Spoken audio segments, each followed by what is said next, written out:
this hair off, giving ourselves a good guide. Notice when I'm cutting at this top, even though his hair is long, I'm still doing that same technique of taking his hair out. I'm taking my clippers out. Can you see that? When I'm cutting at the top, I'm taking my clippers out, like that motion. And I'll explain why. If I take the clippers, and I take him and I'm going into his skin like this, or not his skin, my skin, but his hair, like this, it's going to create a very, very defined line right here. That's difficult to blend. When we're leaving it longer on top, then that you'll go too high. If you do that, in order to blend that line out, it'll put you too high into his top. So we want this hair here because we're going to style it and kind of play with it. So we don't want his blend to go in real close on the side. So that's the key to doing that. Lift out at the top. And it's less work on you because, see, it's already starting to look. It looks blended on the side, right? So that's what you want. You want to make it, you want to cut, cut time and make it easy as much as possible. Yeah, now it's starting to kind of take its form already.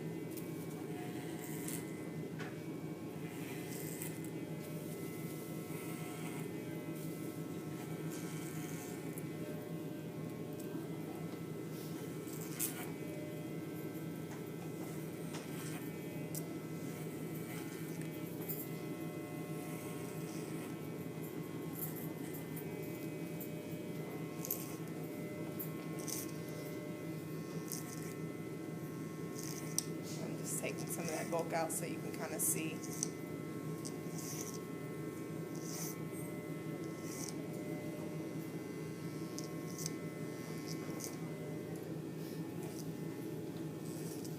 Okay, now the guard was open. That's how we started.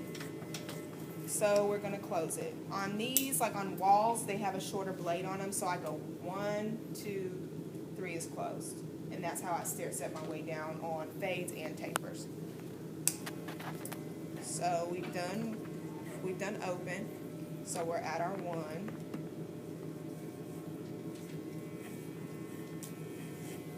And you go up just below that the bottom of that last line that you made.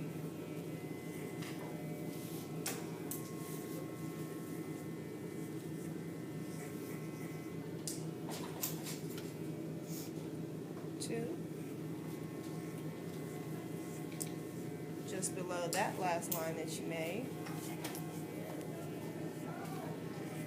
and then closed all the way.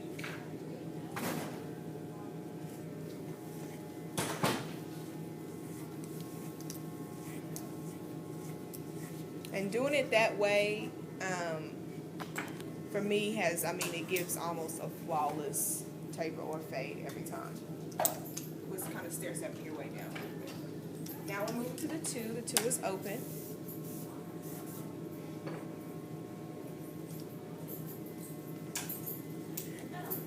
And we're kind of lining. With the 2, I'm going just above his occipital bone right there with that.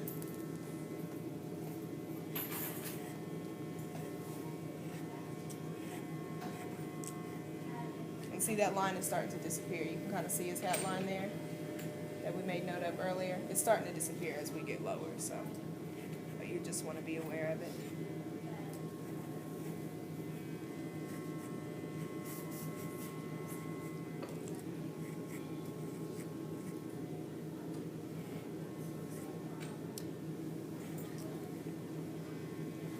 We're moving down. I just closed my clippers.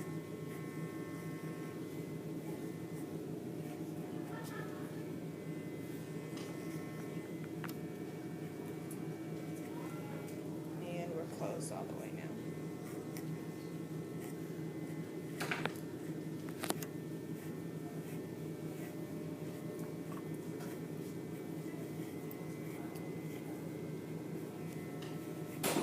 And you can see now it's really starting to take its form here in the back.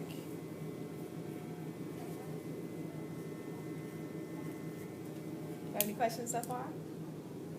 No? Okay. Moving down to a 1. The 1 is open. From a 2 to a 1 is a bit of a drop. like in this guard set for whatever reason. So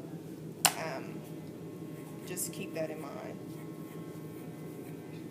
Especially if you're like working with your clients to figure out what size they want or how low they want their hair, take note of that. This is a 2, this is a 1. From the 3 to a 2, it didn't drop that much, but from a 2 to a 1, it does drop. So you can check that out. So keep that in mind with working with the guards. It's helpful. And I'm going to start his taper. This I'm taking right to his occipital bone. And again, I'm doing that rock out deal so that line isn't really, it's not a harsh line. We don't want to create a harsh line.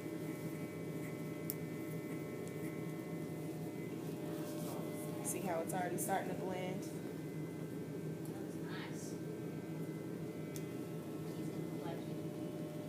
See that? And then we're gonna stair step that out now, or down. So we're closing a little bit, and we're going right under that initial line that we made.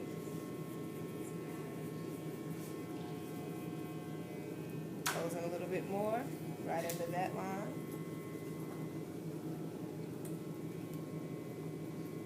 Notice I flipped my clippers because his hair grows up at the bottom. And you'll see that on a lot of guys where their hair will be growing down and all of a sudden at this bottom it's like up.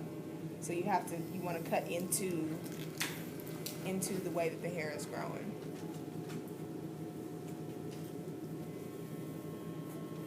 So those are good details to pay attention to. Okay, so what is the difference when you said the clipper is closed or it's open? It's closer. Yep. If I close it, it's shorter. If I open it, the blade is longer. It's longer. So you can see this is all one guard, but right here at the top is a one that's open, and here at the bottom is a one that's closed. And so by stair stepping down, closing it little bit by little bit by little bit, then you're getting that gradual fade. There. That's how you're creating that. I'm also going to fade his side just a little bit because he has this curly hair. And it's going to help him lay down, and it's going to give him more of a finished look. Tapers finish the haircut. And if you lift out, that was easy. It's already blended.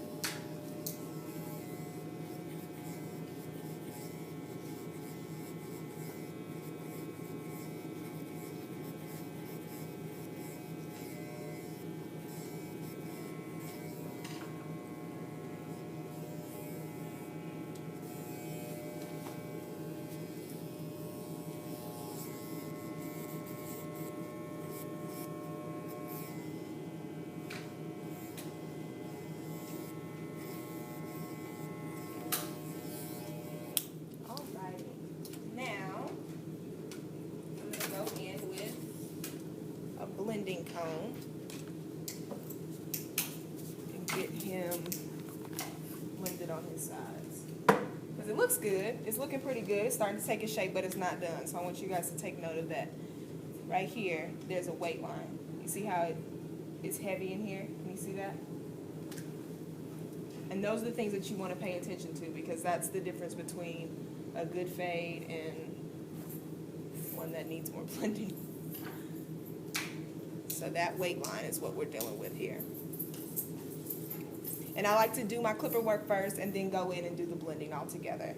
So it just kind of creates a smooth transition. When you're blending, this is what you're looking for, points. You're wanting to connect the points. It's just like in a regular, like a long haircut, where you take up the two sides, like at the top, you're trying to even the two sides, and you'll take that up and you have that hump in the middle.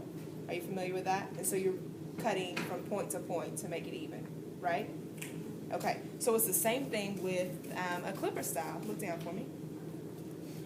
Where you're going to put your comb in there, and you're looking for those points. There's a point, there's a point, there's a hump. Can you see that? And if you guys need to move closer or whatever, it's fine. there's a point, and there's a hump. Can you see that? How there's more hair in the middle? Can you see that? Hello. There's a point, there's hair in the middle. So that hair in the middle is what we're taking off.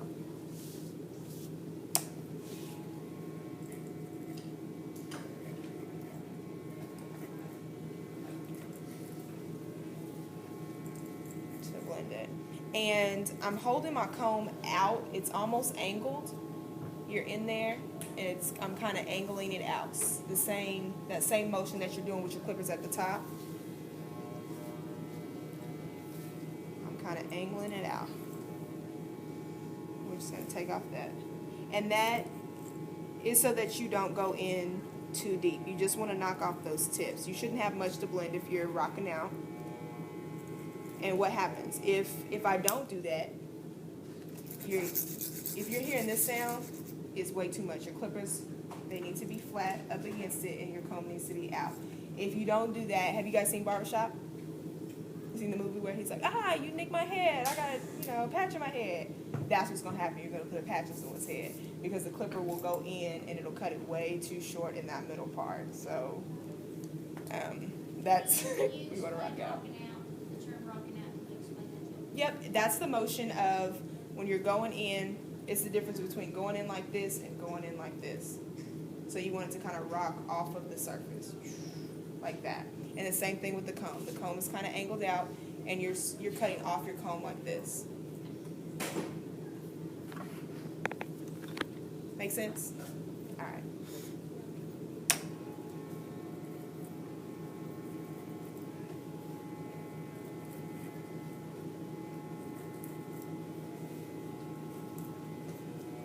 When you get that blended, we have this hat line, so his hair is laying different ways, and so I'm moving my comb, whereas this side I was able to come in from this angle. Right here, he has a switch in the direction his hair grows, so I have to switch my comb.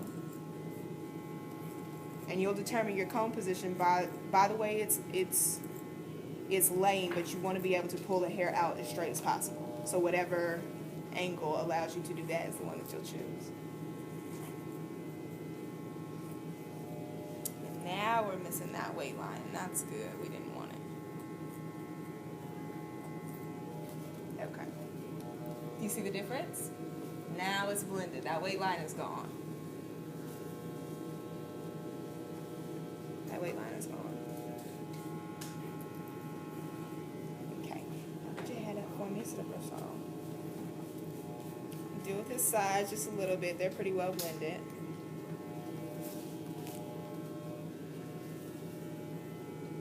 Take it out. You're looking for those points.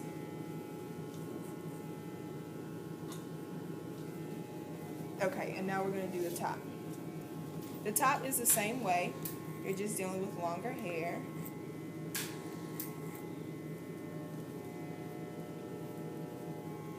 So you're pulling it out and you're taking off that point. Taking off the point.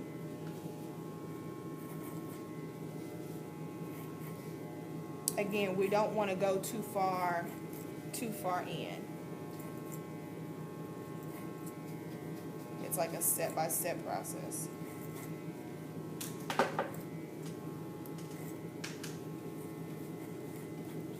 And see, with these sides, you can kind of create movement by moving your comb up. Like I'm moving it like in this fashion.